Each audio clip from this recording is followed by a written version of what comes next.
be victorious. So you are Harikesha and Adikeshava, he said, the Kesha brothers. So go and preach, be successful. Srila Prabhupada similarly spoke lovingly with other GBC men as they departed for the assigned areas around the world. Within a few days, Mayapur was quiet again, with very few visiting devotees remaining. Srila Prabhupada ki. Of course, when Prabhupada says chanting is the only cure for all diseases, then we chant Hare Krishna, we don't take birth again, and then there's no more disease, no more birth, death, old age, and disease. Doesn't mean to say that we don't take medicines, we don't go to hospitals like that, because there's other occasions where Prabhupada told the devotees to take medicine to look after their health. Jaya Jaya Sri Caitanya Jaya Nityananda Jaya Dvaita Chandra Jaya Gaura Bhakta Vrinda Jaya Jaya Sri Caitanya Jaya Nityananda Jaya Dvaita Chandra Jaya Gaura Bhakta Vrinda Jaya Jaya Sri Caitanya Jaya Nityananda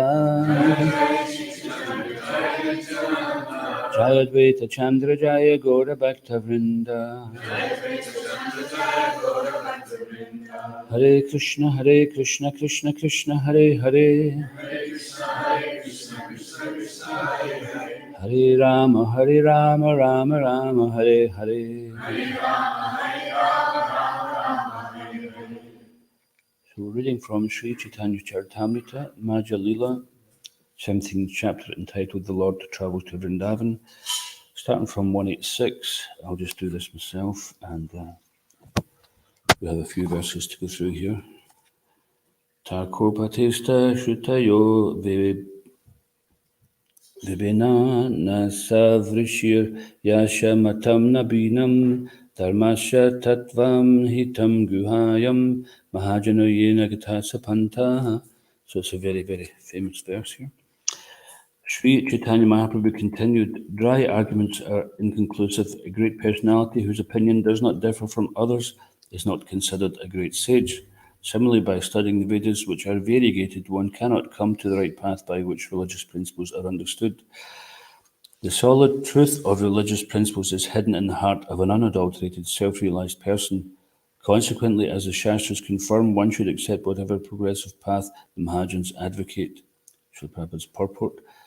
This is a verse spoken by Yudhishthira Maharaj in the Mahabharata, Vana Parva 313117. So that last line is a very famous Mahajana Yena Gata Sapanta, means to follow in the footsteps of the previous Mahajans or great personalities. And we were just speaking about that in the Srimad Bhagavatam, Mahajans, what is a great person? Sometimes people think someone who's a great boxer is a Mahajan, or someone who can, who's a great football player, or a great singer, or someone who's a great actor or actress, or someone who's very beautiful. They think this is a great personality, and in Kali Yuga we're following such personalities. But this is considered to be like trying to get light from a firefly in the dark of night. The amount of light that these personalities can give is exactly like that. But when the sun comes and the fireflies, the light they give is insignificant. So in the light of Krishna consciousness, the so-called great personalities of the material world are actually just victims of Maya who have fallen prey to fame, wealth, etc. And they're thinking that this is something of some significance, of some substance, but actually there's no substance to it. How many people have been wealthy and famous in the past and we know nothing of them? But at a time, there was a time when everybody thought they were great. So this is in the mode of passion. So the devotee, they can see who's a real person, who's a real Mahajan, actual great person. So great means, like Prabhupada was saying, chanting Hare Krishna means no more disease. So one time he asked the question, there was some discussion and Prabhupada was somewhat, he spoke against evolution and scientists who were cheating. Of course, we're not saying all scientists are cheats, but if you come to some conclusion without the evidence and you try to make the evidence fit, then that's generally considered cheating. So he's referring to it like that. And one person said, oh, but the scientists, they're doing so many things, they're curing so many diseases. He says, yes, but can they cure disease? And he says, that I'm giving. You chant Hare Krishna, you bow down to Krishna, no more bowing down to birth, death, old age, and disease. So he says this, they cannot do. So they also need this, because even the scientists are suffering. It's just like if one wants to become a psychotherapist, first they must undergo psychotherapy. So this is the... people are posing as in knowledge, but as the old saying goes, physician, heal thyself. So this is called the blind leading the blind into a ditch. Someone who poses to be in knowledge or poses to be a great personality and accepts the attention and the worship and the praise, etc., which is not due to them, then that's actually just creating further entanglement in the material world for them. And Lord Caitanya is saying here in this verse that even studying the Vedas alone, we cannot understand what is Dharma, but only by following the Mahajan, the great personality, who is in disciplic succession. So this is actually spoken by Yudhishthira Maharaj. Next verse. Tabe se vipra prabhu ke bhiksha karaila madhu purira loka sabha prabhu ke dekita aila. After this discussion, the Brahmin served lunch to Sri Chaitanya Mahaprabhu. Then all the people residing in Mathura came to see the Lord.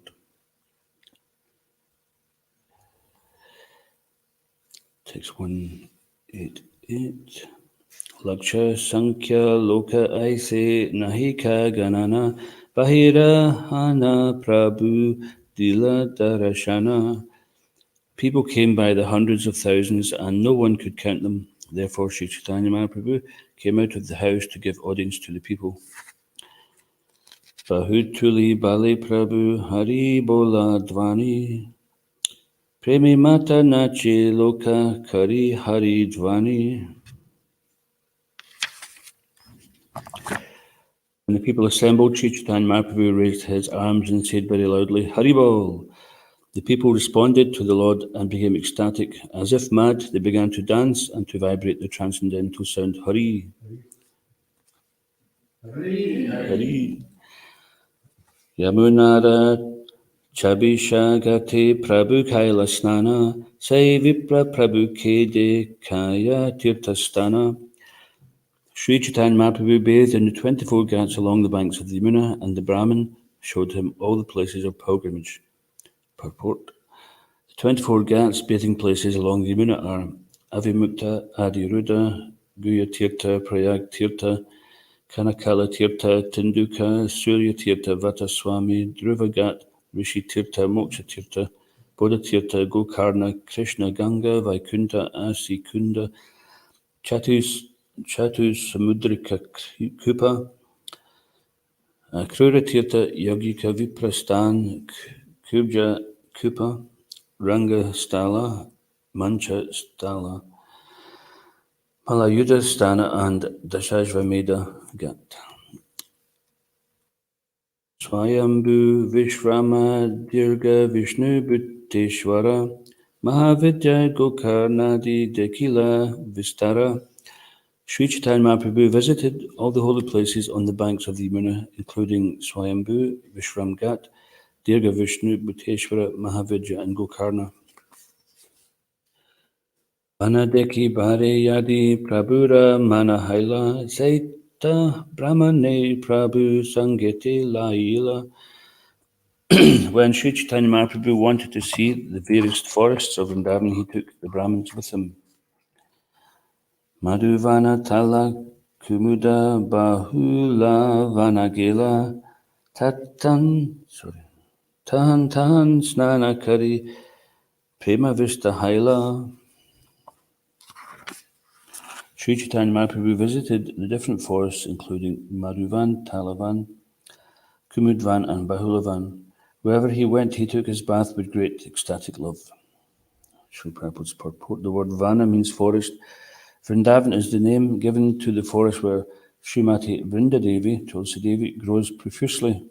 Actually, it is not a forest as we ordinarily consider a forest because it is very thick with green vegetation. There are 12 such Vanas in Vrindavan. Some are located on the western side of the Yamuna and the others on the eastern side.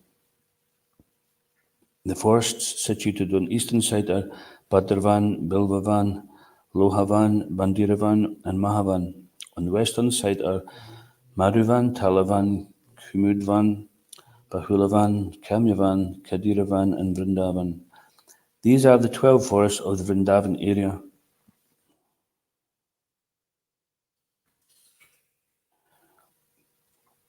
Has anyone visited the 12 forests of Vrindavan? All of them? Some. Okay, can you remember any pastimes which took place in some of them? So what took place in Talavan? Anybody? Yeah, Denikasuri was donkey, right? Donkey demon. And what was the pastime which was going on before the donkeys attacked Balaram and the cowherd boys?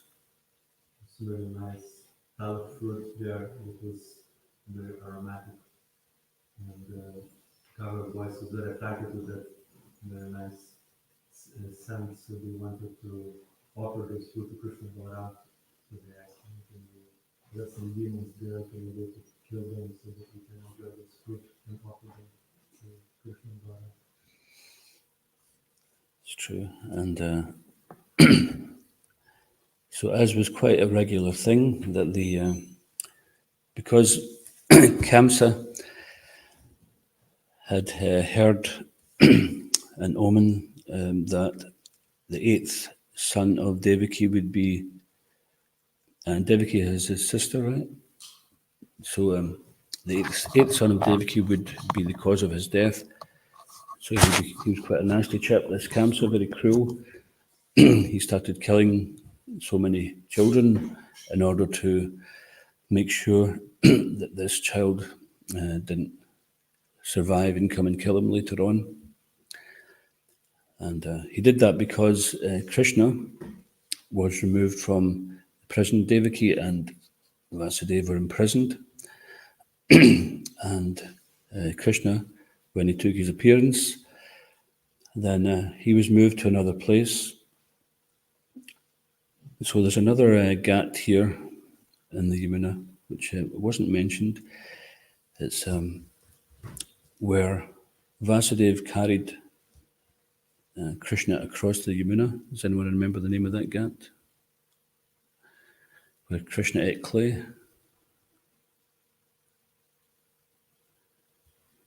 Brahmanda ghat. So that picture there with Mother Yashoda in the red sari. So that's when Balaram was grassing up Krishna. He said, "Oh, Ma Yashoda, Krishna's been eating clay." And she said, "Oh, you naughty boy, Krishna, come here." And said, "I've not been eating clay. He's just speaking lies against me to get me into trouble." You know, anyone with children or who's seen children, sometimes they do this. Sometimes they'll tell lies on each other to get them in trouble, or if they get in trouble, they'll tell lies that they never did anything. And Krishna always looked so innocent. And sometimes this would happen, that Krishna would be about to get into trouble and Mother Yashoda would look at his face and think, how can I chastise that face? I remember once Ramananda, he told me that it was when the boys were much younger. There was a mango went missing, and one of the younger boys had it all over his face. And he said, "Do you know where the mango went?" "No, don't know." He says, did you take it? It wasn't me. He didn't know whether to laugh or chastise him. So you could just see this is coming from Krishna. This very endearing thing. So Krishna is so expert that he endears himself to the devotees, and the devotees endear themselves to him. This loving reciprocation is ananda mudivadnam. It's ever increasing. It's not like it gets to a certain point. It's like, oh, we're all fed up with each other. Let's look to the material world and try something else. It's ever increasing. It's always going on. And Krishna is known as Navayovana, eternally youthful, which doesn't just mean that he looks like a certain age, but everything is ever fresh.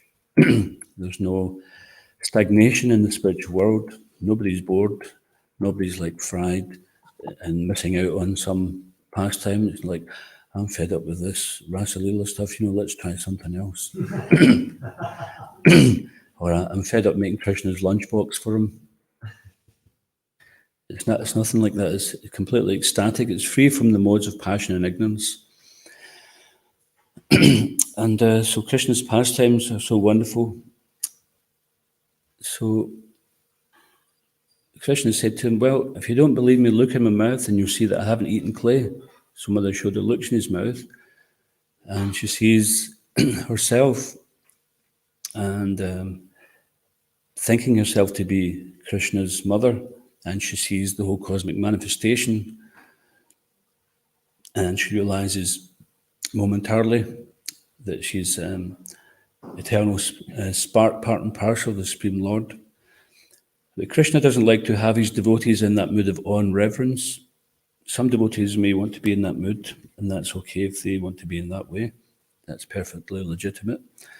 But Krishna much more relishes when the devotees are more intimate with him. But before we come to that stage, we first have to have the awe and reverence.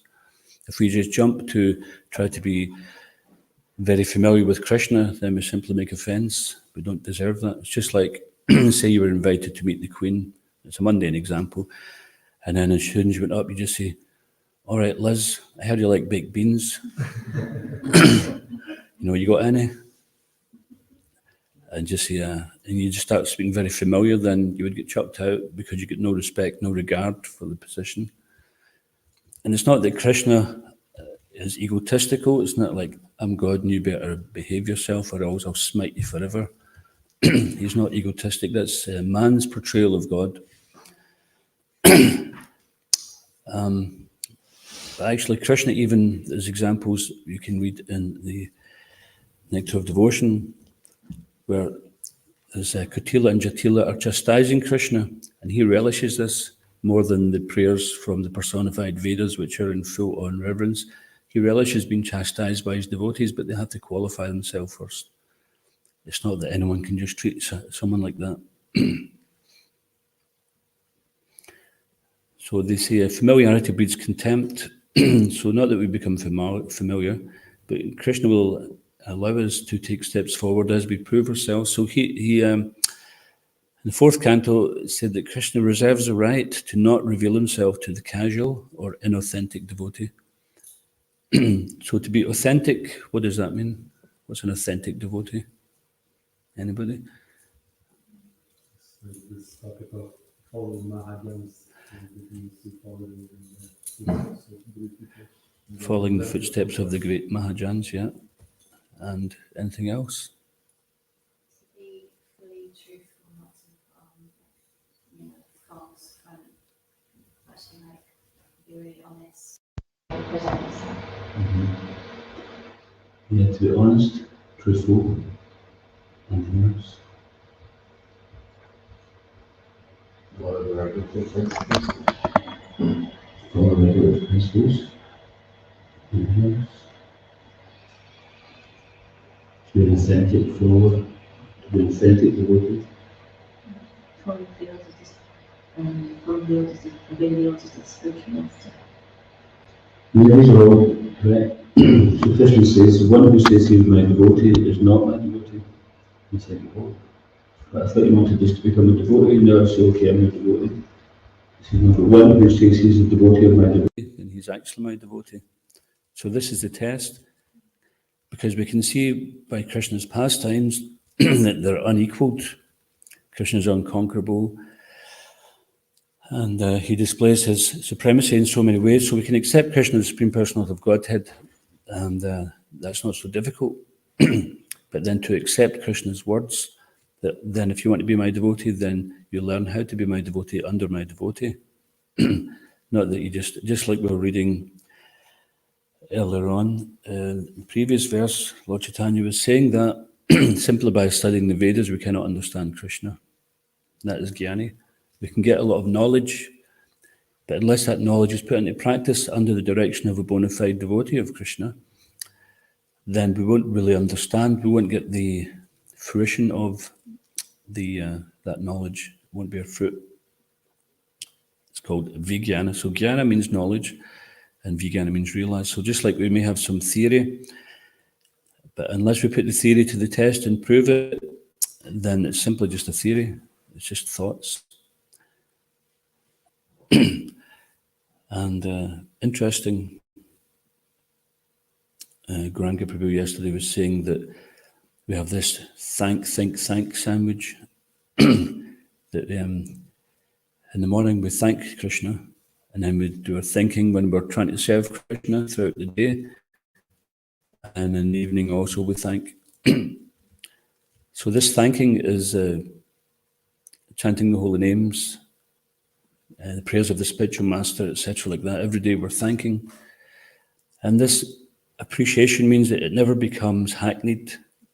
If we don't understand what we're singing, Guru Vastakam, Samsara Dava, like they say, oh, would you like to sing the Samsara prayers? What does that mean? Like to sing the prayers of repeated birth and death? Please give us repeated birth and death. That's not what it's Samsara prayer. Samsara means the cycle of birth and death. It's Gurvastak.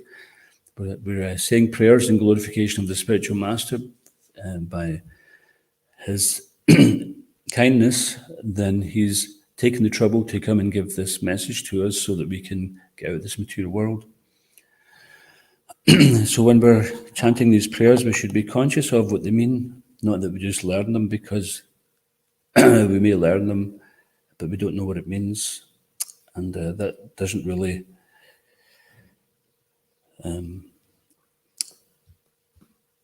it doesn't really allow us to offer, when we're chanting these prayers, doesn't allow us to offer them with feeling. On the other hand, there was one devotee, I can name him because he's a great devotee, Tribhuvanath Prabhu. He didn't actually know the words to some of the songs, but he could have sung anything that wouldn't have mattered because he had so much enthusiasm and devotion that he could have just sang la la la and it would have been accepted. Of course, we don't copy like that just because someone... And he said, so someone once said to him, oh, Prabhu, that's not the words. He says, well, in my day when we joined, we never had song sheets, so we just sang it how we heard it. And we thought, he said, I've been doing it long enough now, there's no point in changing. But if you knew Tribhuvanath, you'd have no doubt about his sincerity to please his spiritual master, Srila Prabhupada. And you see his enthusiasm to serve and his ability to preach. Now, he wasn't very well educated at all, but he was actually easily preaching to university students and getting them eaten out of his hand because he had so much sincerity. And even, sometimes he maybe make some interesting quotes, but it was very endearing also. Like, this hellfire and brimstone. He used to refer to it as hellfire and broomsticks. But he was so sincere, and his logic and his devotion was an overriding factor. Still, for us, we have no excuse. We've got song sheets, and we've got so many shastras that are all available for us, and there's many disciples of Prabhupada who have even given further elaboration on Prabhupada's books for our better understanding. So we can learn those things, but also it's not important. I mean, it is important that we don't just learn verbatim slokas, songs, etc. We try to imbibe the feeling and the meaning behind it. And that way, when we sing it, then the connection is there, and every day that connection is there. When we chant the holy name, it's not like, I've chanted this mantra, hundreds of thousands of times, and nothing's happened. But we're expecting that we just get to one point and then Krishna go, bang, okay, here I am. Like some genie, what can I do for you? I'm your servant. So Krishna is not a genie in the lamp, not just like by rubbing our bead bag that he's going to appear. But by constant endeavour to be attentive, understanding that Krishna is non-different from his holy name, and understanding that if Krishna is non-different from his holy name, and I'm not experiencing that, then it must be that I'm not giving due attention and care to my chanting.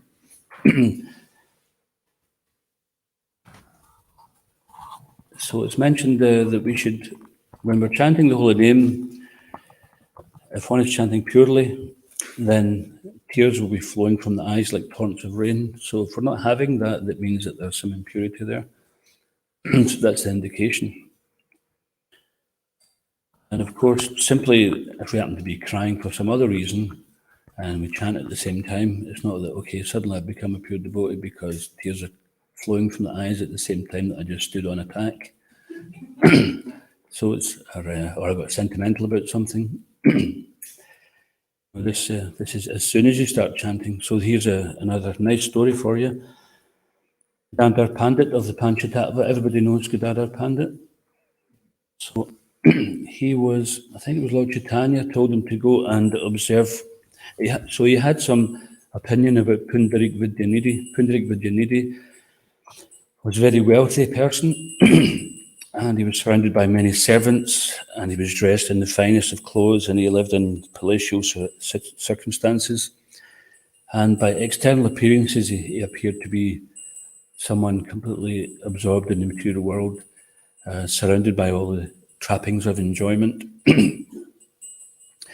Gadadhar Pandit didn't understand that that wasn't the case, so Lord Chaitanya sent him and says, you go to Pundarik Vidyanidhi, because he'd said some criticism of him. He said, oh, he's I can't remember exactly what it says. Does anybody remember what it was he said?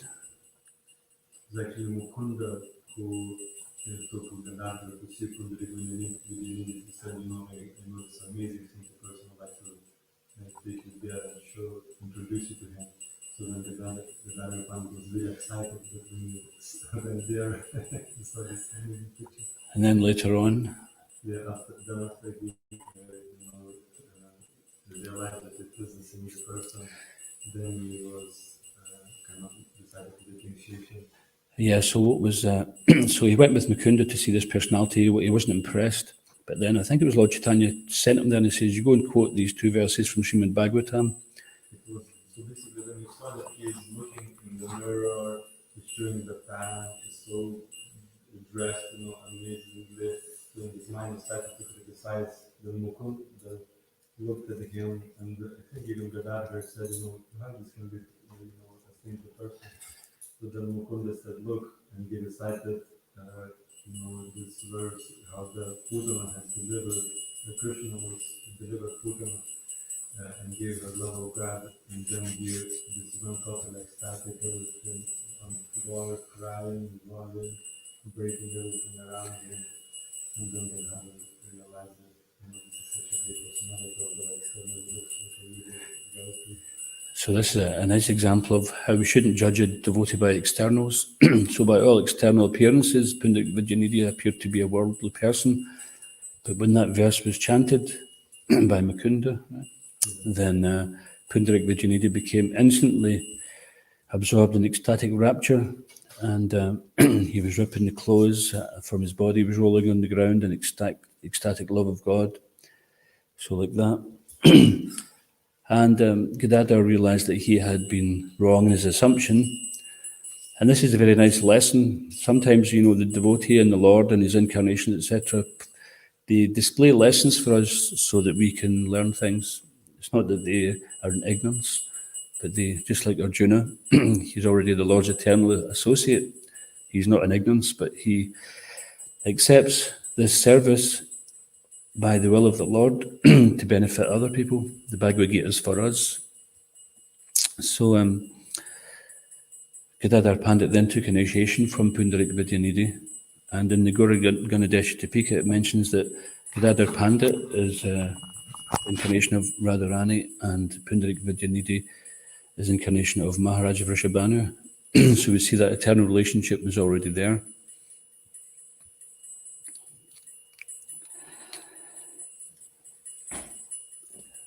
So Vrindavan, the place has got 12 forests there, 12 major forests of Vrindavan, but the whole expanse is known as Vrindavan.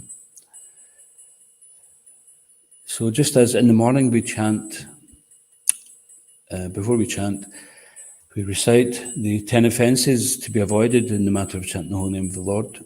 Similarly, when we go to the holy dam, we should learn there are 10 offences to be avoided when we visit the holy dam. And one of them is to consider the land as a mundane place with certain specific measurements. So if we say, oh, where does Vrindavan stop and where does it begin, and how many miles circumference is it, etc. Well, when you read the Srimad Bhagavatam 10th canto and other revealed scriptures, then it's mentioned there that Krishna's rasa dance attracts trillions of devotees. So you couldn't fit trillions of devotees into 84 square miles or whatever it happens to be.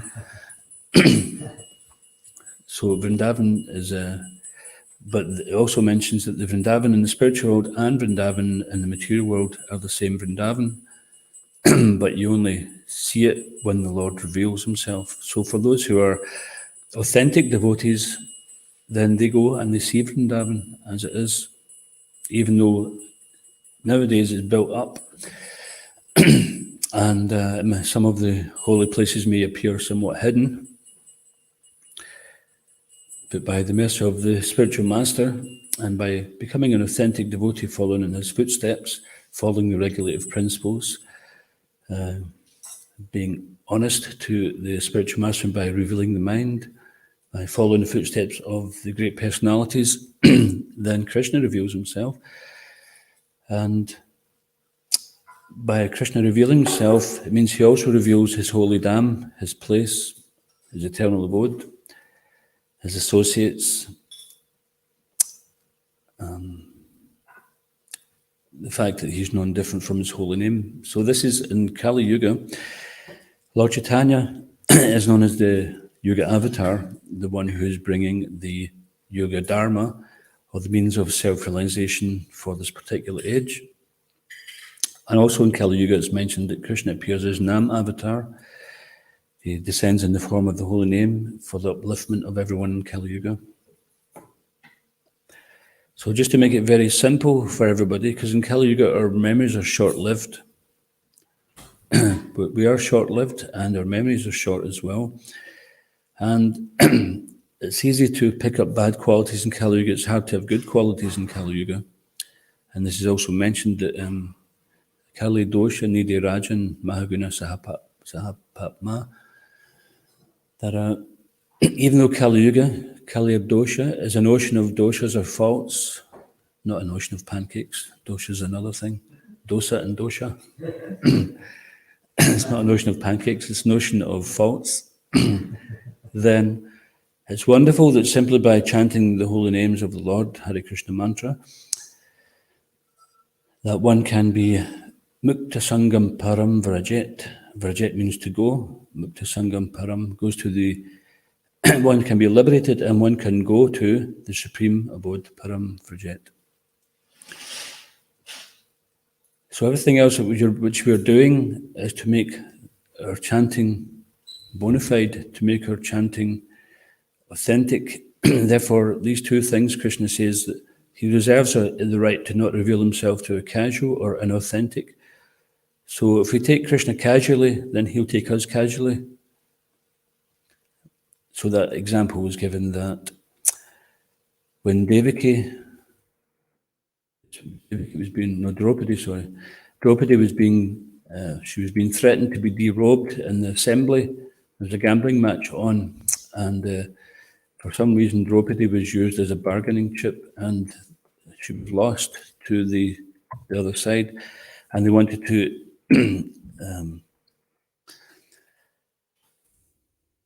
disgrace her and insult the Pandavas by derobing her.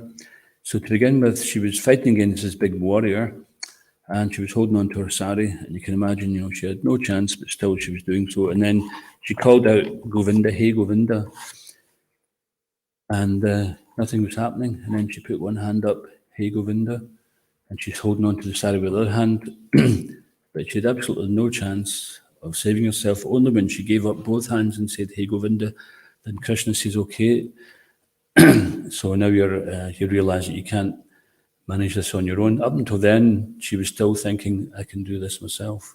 I can still do this myself. No, I can't, Krishna. So this can be like us. We're depending on Krishna to some degree, but we've got some other plan B if it doesn't work out. So we shouldn't have a plan B. Don't make a plan B and then plan A will be successful. If we make a plan B, that means that we're actually holding back from Krishna, which means Krishna's holding back from us. We won't get what we really can get. And if we have no plan B and Krishna sees that we're his only plan, then Krishna will give himself. Krishna can easily give things of the material world. He already owns everything. Just imagine, what do we own? And are we quite attached to it? If someone takes something of ours, we'll be upset about it. But Krishna owns everything, and he's not even attached to it. You see in the material world, someone who's completely Sudra or less becomes wealthy because they come up with some kind of business thing, and then they made loads and loads of money, and they get billions of dollars, and then suddenly they think that they've got a right to say what should happen on the planet with everybody. This is going on, just because they've got some money now. But what if that person didn't have any money? They'd have no voice. So this is the value. That if you've got money, then you're allowed to control people. But just see how attached they become. But they don't even own anything. It's just a misconception that for some small period of time, we think we own something, whether we think we own £100 or £100 billion, then it's just for a short period of time, and then we don't have it at all. And it's unfortunate, actually, for those who have so much, they have much more to lose. Therefore, we don't really have that much. It's not worth trading off against Krishna consciousness. What we've got to gain. What we're going to exchange for love of God is some small, paltry sense gratification.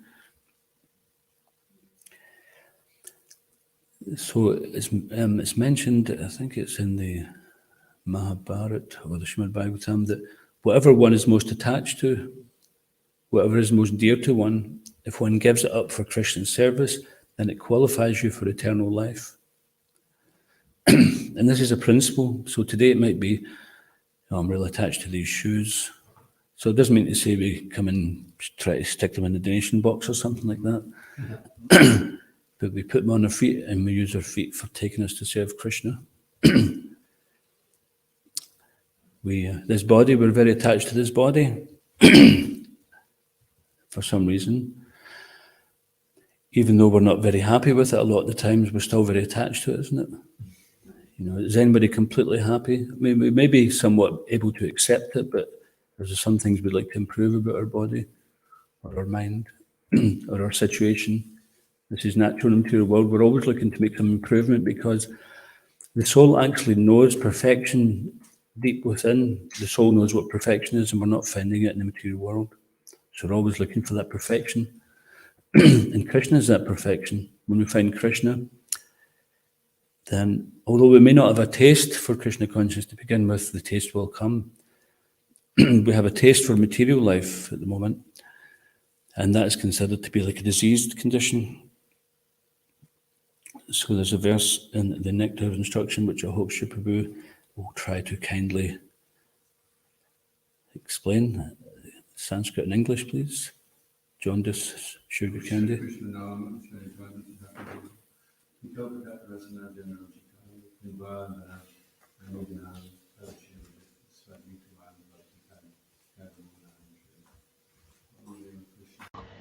Krishna's name for God in questions are all transcendently sweet like sugar candy. Although the tongue, when afflicted by the joys of avidya, cannot taste anything sweet, it is wonderful that simply by carefully chanting these sweet names every day, a natural relish awakens within his tongue, and his disease is gradually destroyed at the root. So we might not have a taste for Krishna consciousness at first, and that's why that verse is there by Rupa Goswami to let us know that these great Mahajans, they understand that we don't have a taste to begin with, and we have a taste for material sense gratification. But simply by continuing to chant, so continue to chant doesn't necessarily mean that we just mechanically rattle out the holy names. We could get one of those, you get these little things from India, and it's got a recording of japa on it, right? So you could stick one of them in your bead bag and then just crash out for 2 hours and set the alarm for 1 minute to 7, then okay, I'm awake for the day to greeting. So we could do like that, but it's not mechanical. It's about hearing and chanting with feeling. So to begin with, we're not really chanting with feeling. That may be there because we don't necessarily know Krishna at this point. We've heard a bit about him. But the more our activities are directed towards cultivating the desire to hear about Krishna, then the more our life becomes meaningful. So there's that verse that Dharma sanistitapim sham vishukshena katachayaya not padayad yadiratim shrama eva hi kevalam. The occupational activities that a person performs according to their own nature are only so much useless labour if they do not provoke attraction for the message of the personality of Godhead. So, of course, that doesn't mean to say everyone should give up the job and live in the temple, because living in the temple is not necessarily the answer. It's about becoming Krishna conscious in whatever situation you're in. And for some people, they're better in the temple. Some people are better at home, and some people have other commitments. So there's no restriction to become a devotee in the temple, out of the temple. And you can be in Maya in the temple as well. You can be Maya out the temple. You can be a devotee out the temple, devotee in the temple.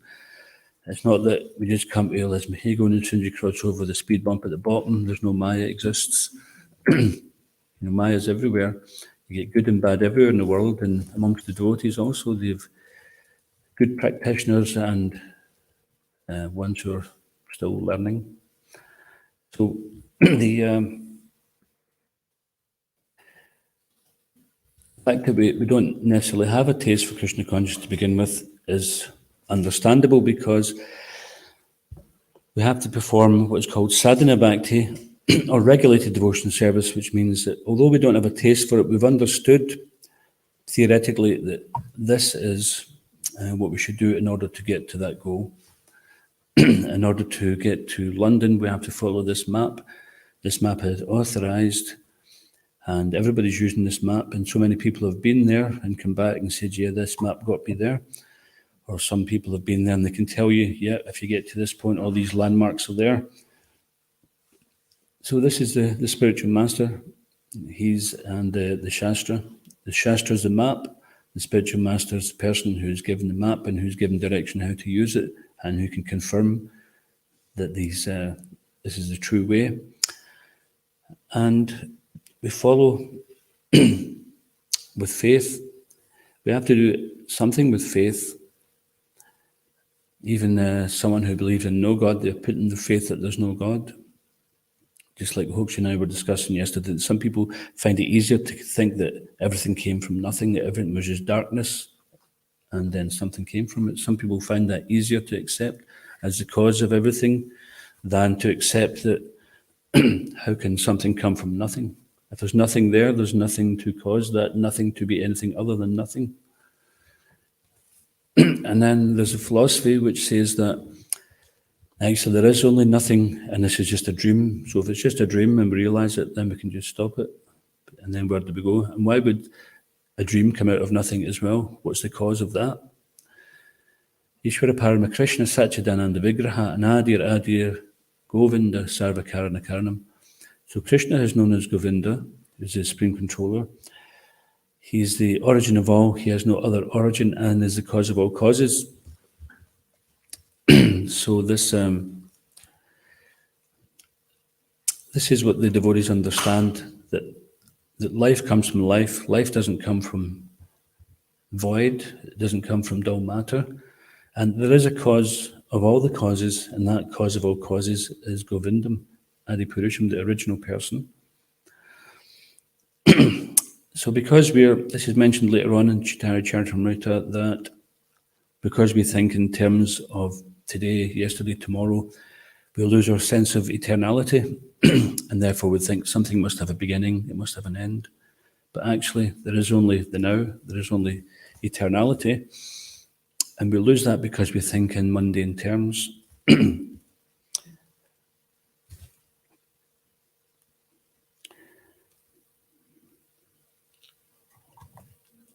So these if we want to go to the forest of Vrindavan, then we don't necessarily even have to go by foot. Or they say that you can't buy a ticket to Vrindavan.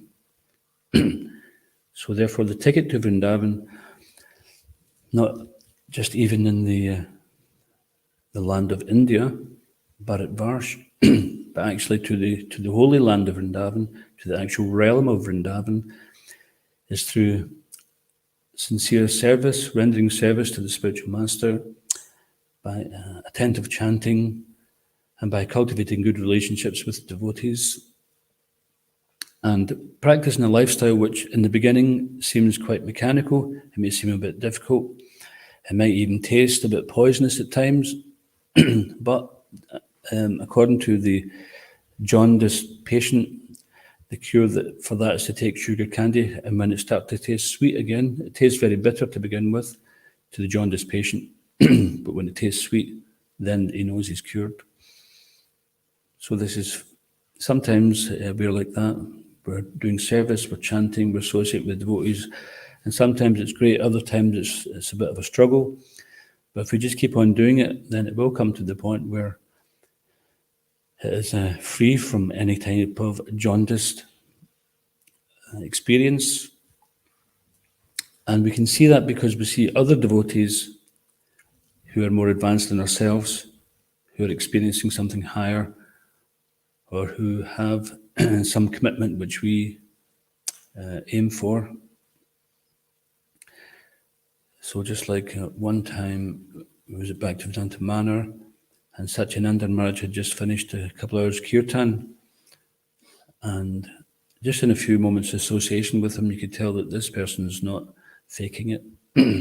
Just now we don't generally put things in terms of emotions or sentimentality, but you can see that someone is really getting a taste for chanting. And this is what it's about, is that if we want to spread Krishna consciousness to other people, then we have to get it first. We have to get a taste, and then we've got something to give. If we try to give something which we don't have, then it'll be very difficult. People will be thinking, what's this? Say if I say to Felix, I just want to give you a tenner out of my pocket here, and I don't have any pocket in my notes, and I go, there you are, and there's nothing there. I say, he might say, all right, you might humour me, go, all right, thanks very much, right, see you, bye. But you're thinking, oh, what's wrong with him? You know, the guy's deluded. So if we don't have Krishna consciousness, we try to give it to others, then that's the effect we will have. People will think we're just deluded, blind followers. So our duty is to become Krishna conscious, be satisfied in Krishna consciousness, so that we can spread that to others and help mitigate their suffering. This is the best cure, as we were saying earlier on, for all diseases. And regular hearing and chanting, regular hearing of Srimad Bhagavatam in association with devotees, it gradually destroys all inauspiciousness to nil. So even if we don't have a great taste for hearing, if we understand that verse, then we know, okay, I need to put myself in a position where I've got to hear, because I'm in a spiritually diseased condition. I remember in the Bhakti program, Rahina Nandan Prabhu said to us that there was this book called I'm All Right, You're All Right. And it says, in the material world, that's a fallacy. I'm not all right, you're not all right. It says, this is Krishna consciousness. I'm not all right, you're not all right. So this is a case of being honest. People are afraid to be honest because they think people might see them as being weak, but to be honest and to be humble is actually a strength. And we find, especially if you reveal our mind to a devotee, if we're having some difficulty, if you reveal it to a devotee, the last thing the mind wants you to do is to grass it up. The mind's like, oh, don't tell this devotee that. They'll think less of you.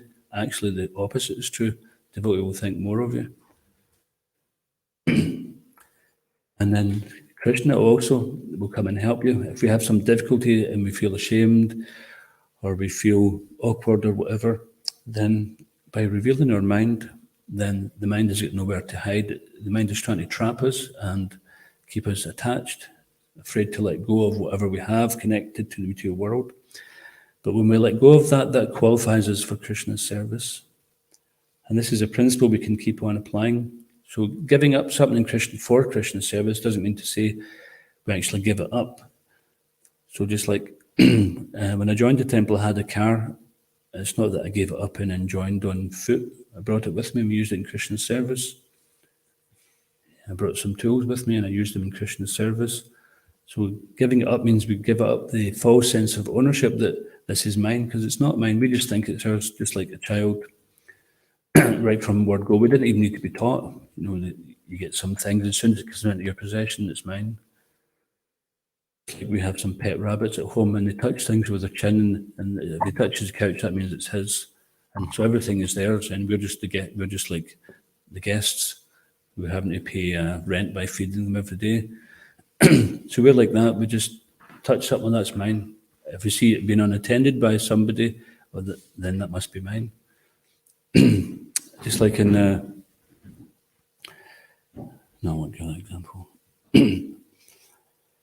Yeah, so everything is here in this material world before we came, and it'll be here when we've gone. And for a short period of time, we start putting our claim on things. And we did it in the last life, and in the previous life, and the previous life. So let's start to the peace formula. If we apply the peace formula, which is Bhoktaram Jagatapasam Sarvalokam Maheshwaram Suridam Sarvabhutanam Gyapamam Shantam Richati. Does anybody know the 3 points of that verse? Is there? The benefactor of all sacrifices and is our ever best well-wisher friend. And Supreme Proprietor. Yeah, so he's a well-wishing friend, everybody. Krishna is not our enemy. He's our eternal friend. He's our only true eternal friend. We've forgotten that. He's everyone's well-wisher. He's the supreme proprietor. He owns everything, and he's a supreme enjoyer. But he doesn't, even though he's a supreme enjoyer, he doesn't want to enjoy himself separately, independently. He wants us all to enjoy with him. Just like we were seeing that movie the other day, Prabhupada says, I want everybody to become happy. It wasn't that this is for some sectarian group of people. He wants everyone to become happy. He didn't even say that you had to change your faith or whatever. If you have another name by God, then chant that name.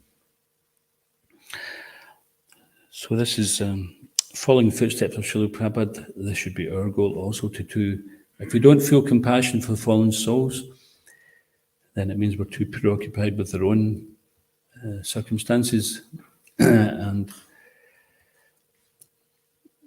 we can try to follow in the footsteps of the great Acharya by seeing how others are suffering, seeing how we've improved our life, and how we will continue to improve it by following in this process of Krishna consciousness. So if we understand that this is Krishna's supreme enjoyer, the well-wishing friend and the supreme proprietor, then this is the peace formula, because people no longer have these false demarcations or borders where they think this is my land, this is your land, and if we cross over that line, we've got a fight.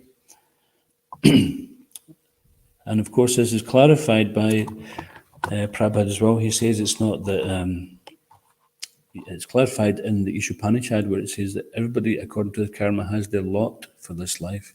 It's not that everything belongs to everybody. And as I walk out, I'll just take that computer because I fancy using it for something. And that's a nice flask I hope she's got. I fancy a shot of that, so I'll just take that with me, and I like his chudder. It's not that everything belongs to everybody and we just help ourselves to what we want, because that cultivates greed. We should respect that everybody has their lot according to their past karma. And because someone else has got more and we've got less, then what's the point of being envious of that person? Envy is not a practical thing. Just because we're envious of somebody because of what they've got, whether it's good looks, material opulence, good education, good intelligence, or whatever it happens to be, envy is not going to change our lot. So the best thing is to accept our lot and accept others. And whatever we've got in our life, we utilize it in Krishna's service. And that is going to free us from attachment to the material world. And Krishna will become attracted to that we are giving things up, giving up that false sense of proprietorship and understanding that he is that supreme proprietor.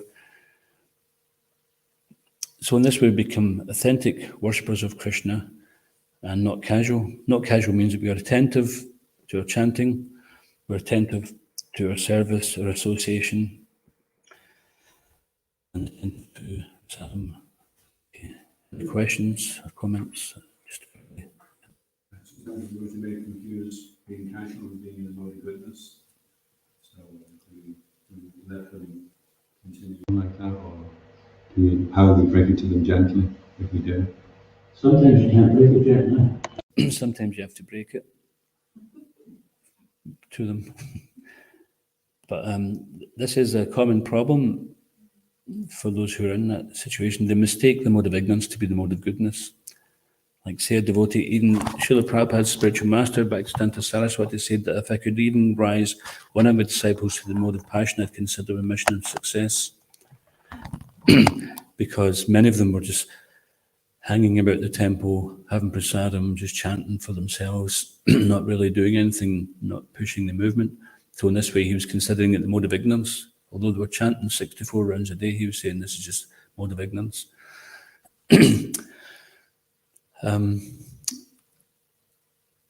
So one way to approach this is to always look for an opportunity.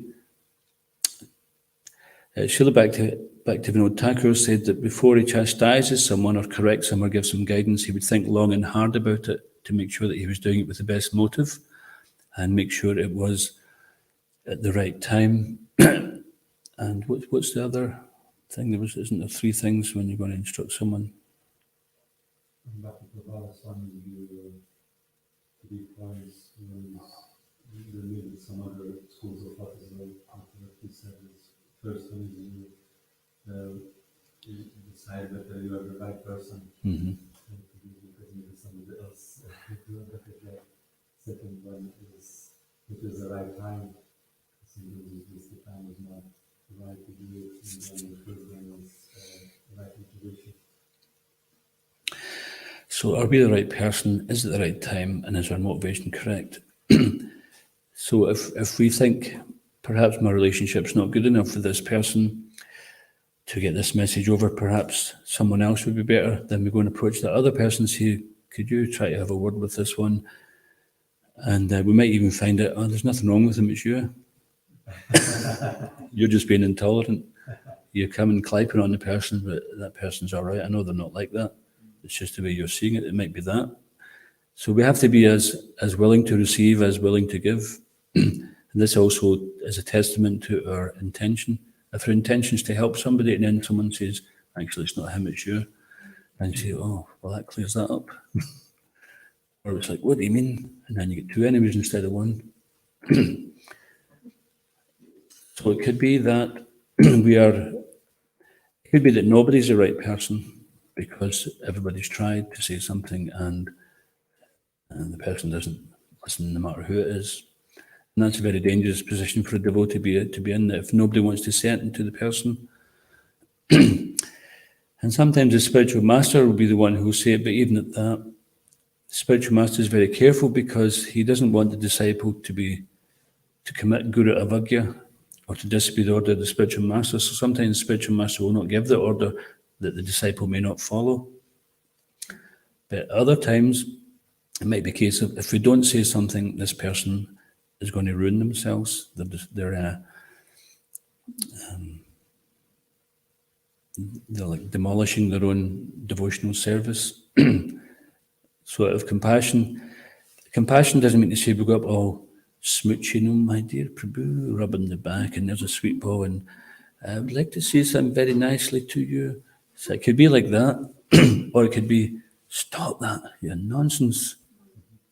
And it's not a case of we just decide, okay, let's try this one, let's try that one.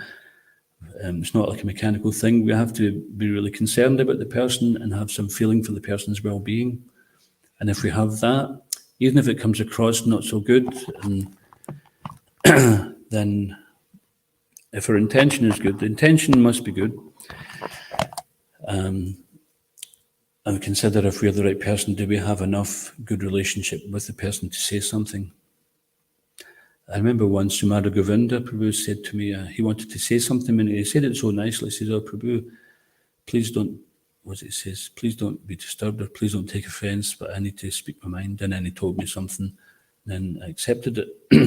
But he was very nice the way he presented it. So we try to present something nicely. And if that doesn't work, we can see if someone else could do it.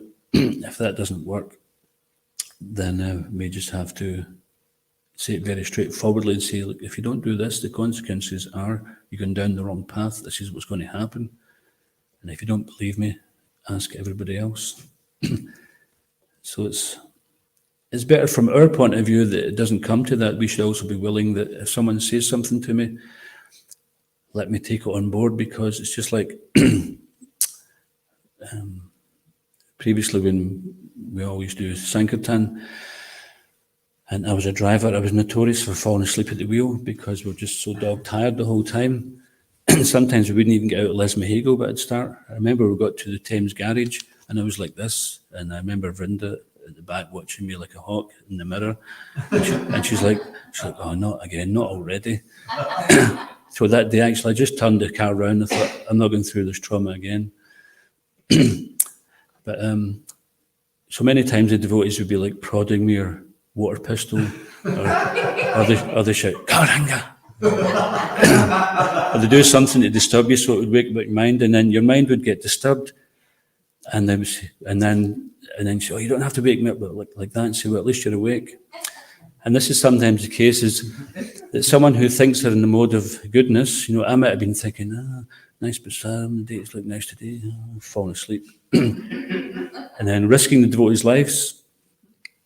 So somebody kindly just shouted, Haribol!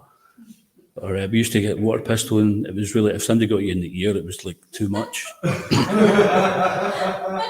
But it's unbelievable how we managed to live through it, because I remember one devotee, we drove back from the Lake District, about 3 hours drive, and can't even remember how we got home.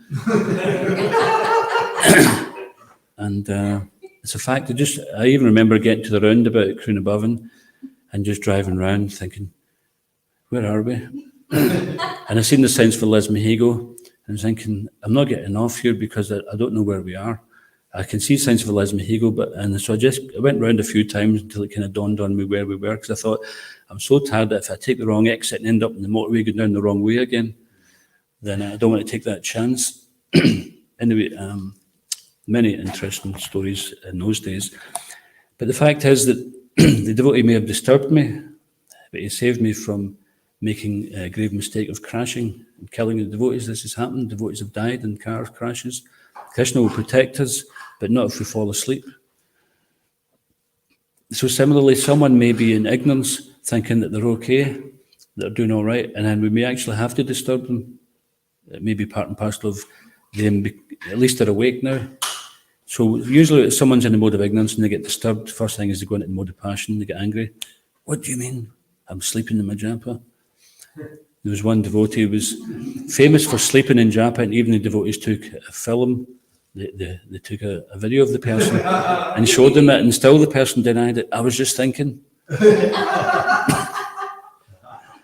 you often snore when you're thinking? But sometimes if we're so stubborn, it doesn't matter what. Even Krishna himself personally would come and still would say, I wasn't sleeping. I was wide awake. So we've all been there, we've all done this, where we're totally in the wrong and we just like bark back. We call it bark because just like a dog, if if someone steps into a dog's territory and it just barks, it's defensive, isn't it? So this defensive thing, which I was rightly saying yesterday, is that of the eating, sleeping, mating, and defending, defending is the one which is the most difficult to give up because we're defending our very existence in this material world, we're defending our false ego, defending our right to whatever we think we've got a right to in this world. But unfortunately, we're defending the wrong thing. We're not even defending our right to be eternal spirit soul, eternally related to Krishna. So this false ego is exactly what it says, it's a false identity. So the mode of ignorance is a misidentification of thinking that we're actually chilled, that we're cool, or just take it easy. I remember one devotee saying they found it very amusing to see all the devotees running around doing service.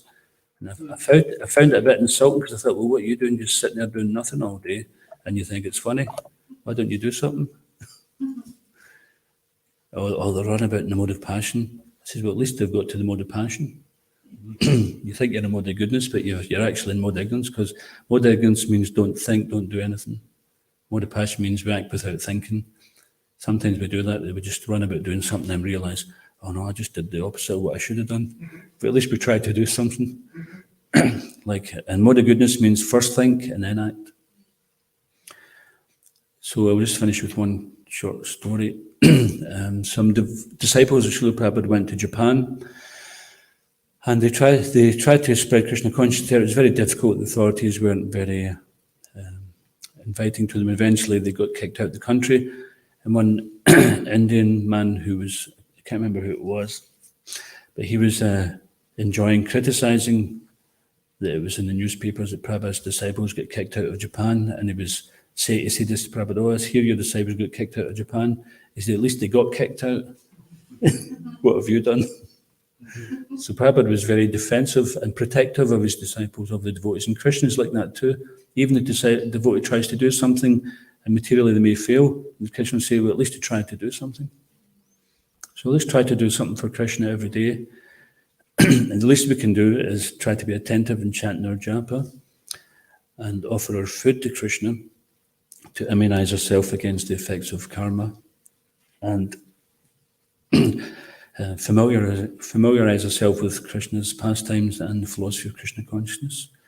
Okay, Iskon Guru Vrinda ki, Srila Prabhupada ki, Sri Caitanya Charitamrta ki, Nitai Gaur Premanande, Gaur Bhakta Vrinda ki.